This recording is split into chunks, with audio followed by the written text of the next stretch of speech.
Vamos ahora a estudiar algunos efectos acústicos de interés. Uno de ellos es el llamado eco. ¿Cuándo ocurre eso?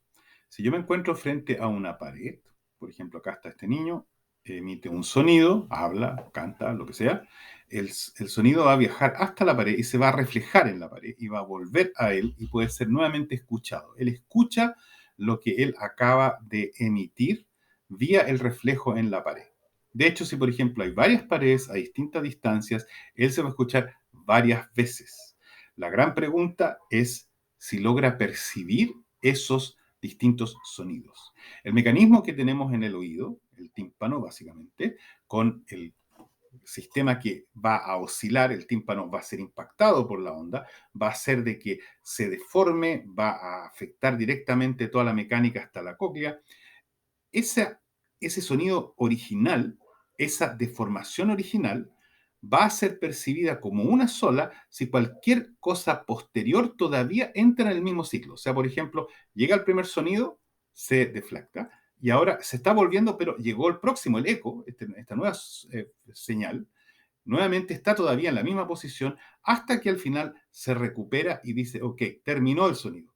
Si en ese minuto llega nuevamente el mismo sonido que delante ya habíamos emitido, pero vía otra pared, por ejemplo, en ese minuto voy a percibir de que hay dos. O sea que yo requiero de que la cóclea, todo el tímpano, haya el sistema auditivo nuevo nuestro, haya vuelto otra vez a estar en equilibrio y decir, ok, terminó el pulso original para que yo lo perciba como un sonido aparte. Para que eso ocurra, los dos sonidos tienen que estar distanciados en más que un décimo de segundo.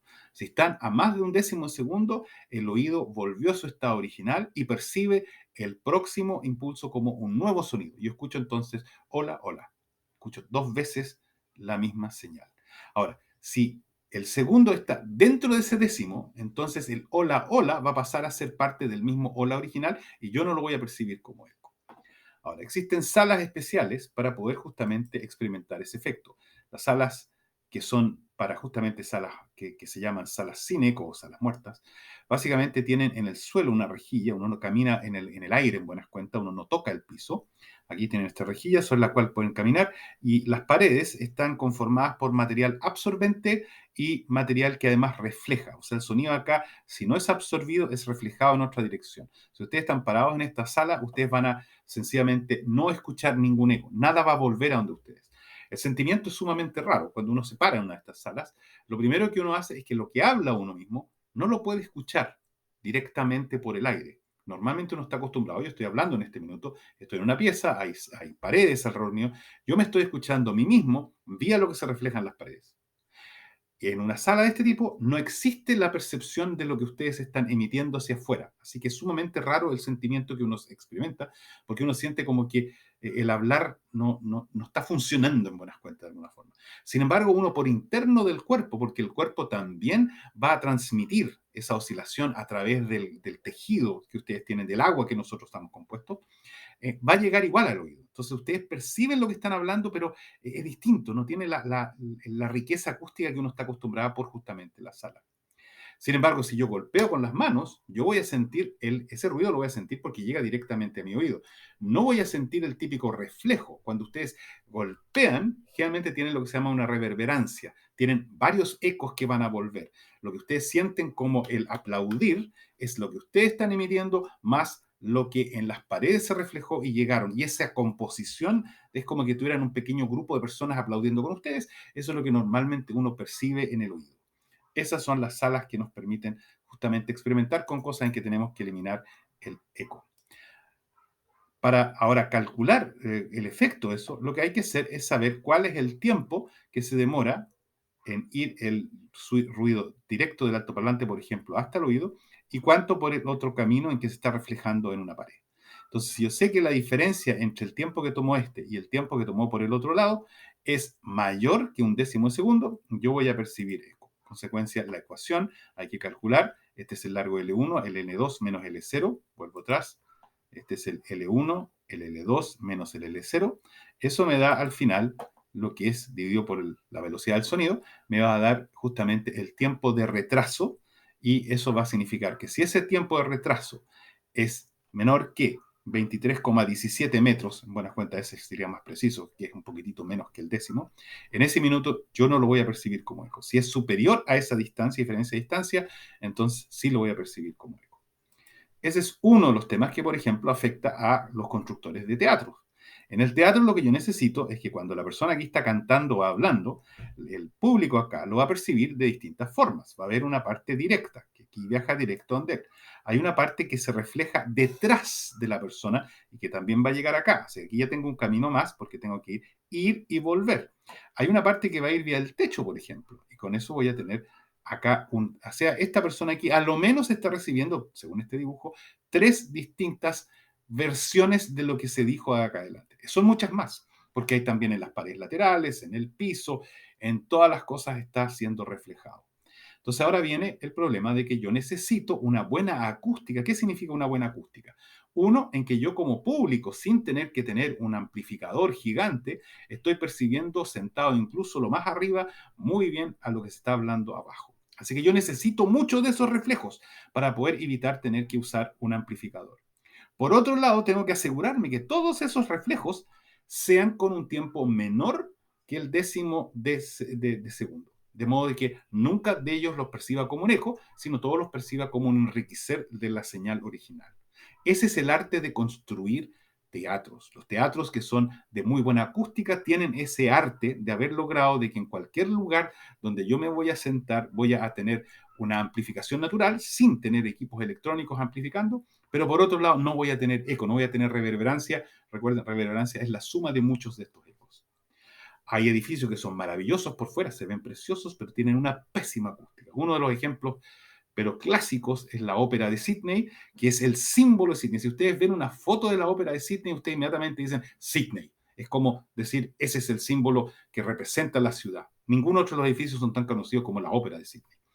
Sin embargo, esa ópera, por muy bonita que sean esas conchas blancas que tiene una pésima acústica. Y han estado tratando por años de mejorar la acústica con una serie de fenómenos y con computadores grandes calculando distintas geometrías y adaptando. Hay otras salas que fueron construidas en la Edad Media artesanalmente y que hoy día tienen una acústica maravillosa. Hace poco se inauguró la Gran Ópera de Hamburgo, en que se gastaron billones y nadie sabía hasta el final si el tema era un acierto o era un fracaso. El día que se terminó, el día que se cortó la cinta, bueno, antes lo hicieron obviamente, se hicieron las pruebas y resultó que por suerte era una muy buena acústica, pero nadie lo garantizaba. Y eso que el proyecto más encima se endeudó y se fue mucho más caro de lo que originalmente se pensó. Y al final lo lograron. Pero hay otros edificios que son realmente un fracaso.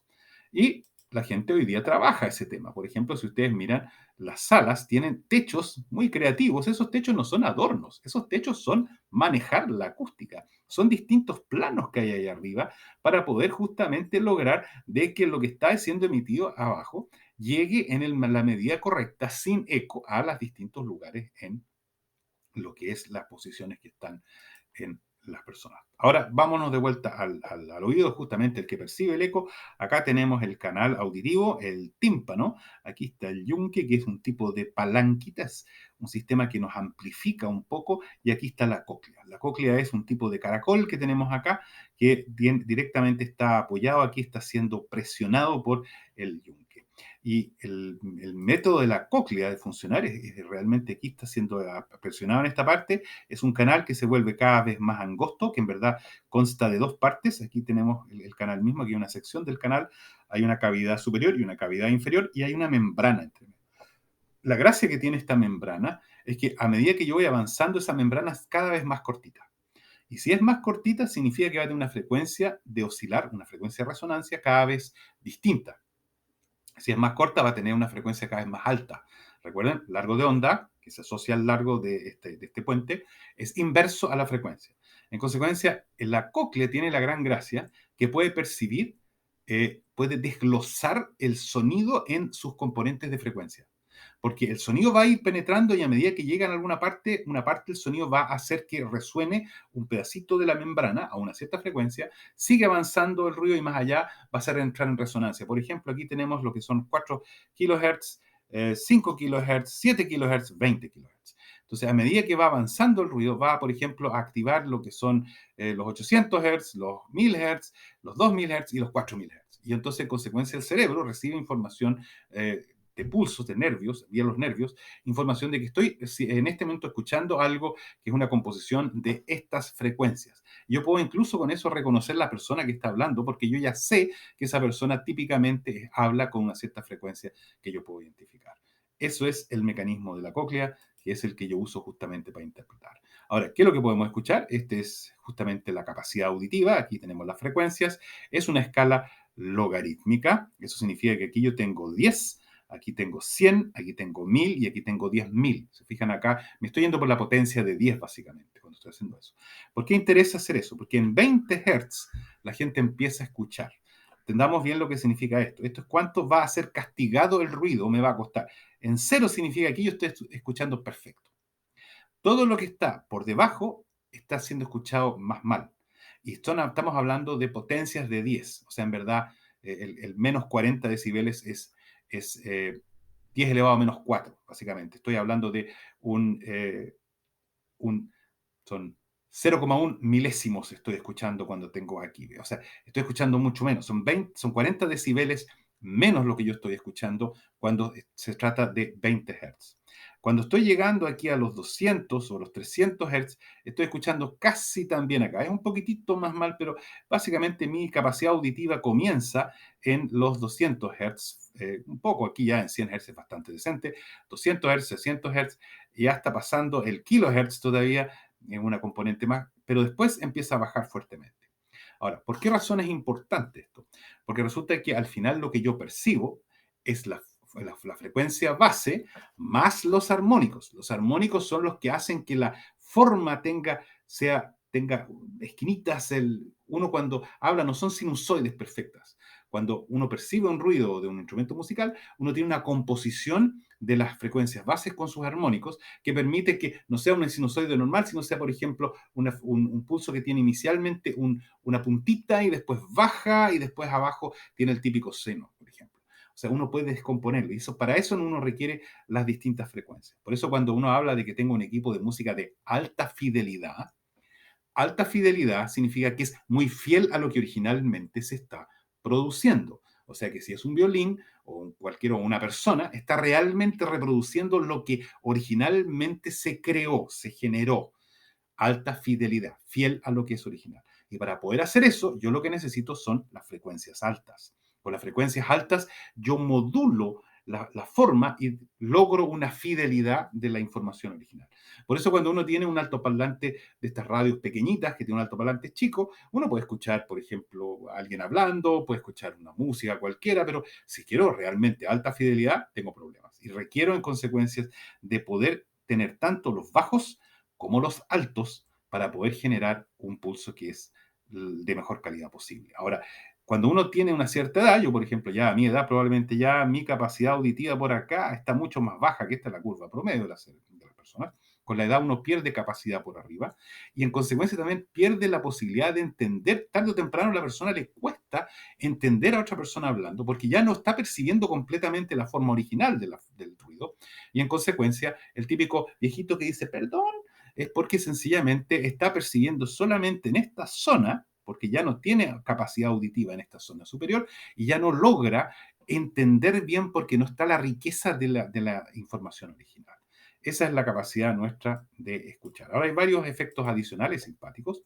Uno de los efectos interesantes es el llamado efecto party, de cocktail party, que dicen los gringos, en que yo, por ejemplo, puedo estar conversando, aquí podría ser que estoy conversando aquí en esta parte, y mientras tanto está tocando el piano, hay un altoparlante tocando, hay una persona hablando en un micrófono, hay otras personas conversando acá, hay ruidos de personas bailando acá, y yo, sin embargo, igual puedo percibir perfectamente lo que la otra persona está diciendo, pese a todos los otros ruidos. Entonces, lo que nuestra cabeza es capaz de hacer es que esta fuente uno y una fuente 2 y muchas otras fuentes se nos presenta a nosotros como personas como una mezcla. Y nosotros somos capaces de reconstruir lo que estamos percibiendo de cada una de esas fuentes y decir, ok, yo de hecho incluso conversando con una persona, de repente puedo inconscientemente pasar a escuchar lo que están hablando al lado. o lo que está escuchando la música que está. Yo puedo bajar mi atención a una fuente que estoy reconstruyendo y poner atención a la otra. ¿Cómo hago eso? Hay dos cosas. Una cosa es analizar las frecuencias y ver cuál es el tipo de frecuencia que estoy percibiendo, pero la otra es que yo puedo ser direccional. Por ejemplo, yo puedo en este minuto, como el objeto que está a una cierta distancia, por ejemplo, mi dedo que se encuentra ahí, es una fuente que está hablando, la distancia a un oído es distinta a la distancia al otro oído. Yo puedo, a través de esa desfase de las dos, saber de qué dirección viene en este minuto la voz que estoy escuchando o la música que estoy escuchando. Entonces yo selectivamente, geométricamente, puedo también poner atención en direcciones. ¿Por qué? Porque tengo dos oídos para eso. Si ustedes se tapan un oído, tienen una sensación media rara y es porque pierden la capacidad de poder ver de qué dirección viene. Una persona que tiene una ayuda auditiva, es importante que tenga ambas, porque de esa forma va a poder distinguir de dónde viene el ruido y va a poder participar en una reunión. Si tiene uno solo, lo típico es que el abuelito que tiene uno solo no le gusta ir a las reuniones porque no entiende nada, no entiende a la persona que está hablando delante porque se suman todos los ruidos y no lo puede descomponer. En consecuencia, no puede entender. Y lo típico es que una persona que tiene ya más edad va a pedir que la música sea un poco más baja. ¿Por qué? Porque esa música de fondo le cuesta separarlo y al final no entiende a la persona que está frente a él hablando. En consecuencia, por eso, con la edad, la gente prefiere que el nivel de música sea un poco más bajo. No es por ser majadero, es sencillamente porque es la única forma en que nosotros podemos reconstruir y entender en todo el ruido alrededor lo que está pasando. Ahora, si estoy solo y estoy escuchando la música, me da lo mismo, porque no tengo que entender a nadie más. Capaz, si más encima estoy medio sordo, la mayor volumen incluso me ayuda. Pero si quiero entender a la contraparte con que estoy conversando, va a ser un problema importante. Lo otro es, otra cosa simpática, es el famoso reflejo. Esta es ¿cuál es esta? La Grand Central Station en Nueva York.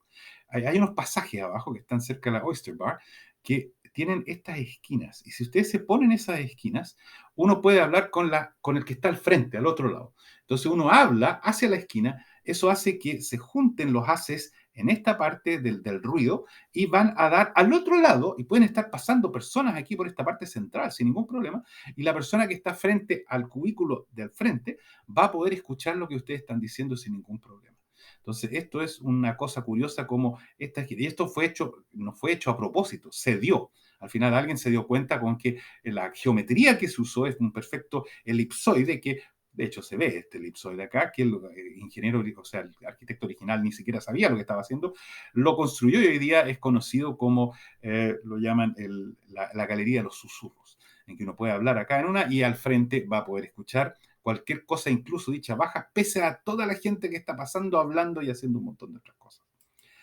Lo otro es la tráquea. Esta es nuestra tráquea. Estas son las famosas cuerdas vocales, que en el fondo no son cuerdas, son una membrana. Es una membrana corta que está abierta en la mitad y que oscila y con eso puede producir ciertas frecuencias de oscilaciones que vía la laringe va a producir una cavidad resonante.